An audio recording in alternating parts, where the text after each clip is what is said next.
तर नमस्कार मित्रांनो, गणेश चतुर्थीच्या हार्दिक शुभेच्छा। आज आपण बनवतोय उपवासाची कचोरी आणि त्यासाठी आपण आता उकडलेला बटाटा घेतोय आणि उकडलेला बटाटा स्मॅश करून घेतोय। यामध्ये टाकतो मी आरोरेट पावडर, जी यूज केली जाते उपवासाला असं म्हटलं जातं, व्रतमध्ये यूज केली जाते। नक्की काय ते मला कमेंट करून सांगा।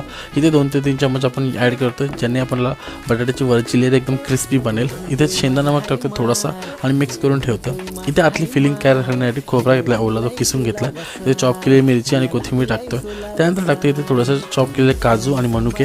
त्यानंतर टाकतो थोडेसे शेंगदाणे भाजलेले, ते सगळं मिक्स करून इथे टाकतो शेंगदाणा नमक थोडासा आणि टाकतो परत इथे थोडेसे बटाटा, जो मस्त बाइंडिंग करायला मजा येईल। प्रॉपर मिक्स करून घेतो आणि याचे ना छोटे छोटे गोळे करतोय, जे आतली फिलिंगचे गोळे करतोय। हे गोळे आपल्याला नंतर यूज करायचे पुढे जाऊन। आता इथे मी हाताला तेल लावून घेतोय आणि जो बटाटा आपण पहिले मॅश करून घेतला होता, स्मॅश करून घेतला होता, तो ॲड करतोय। याला एक छोटासा गोळा करून असं पूर्ण अशी लेअर करतो आणि मग त्याच्यामध्ये हा वाला फिलिंगचा गोळा ठेवून, पूर्ण पुरणाचा गोळा ठेवून आपण पूर्ण कवर करून घेतोय आणि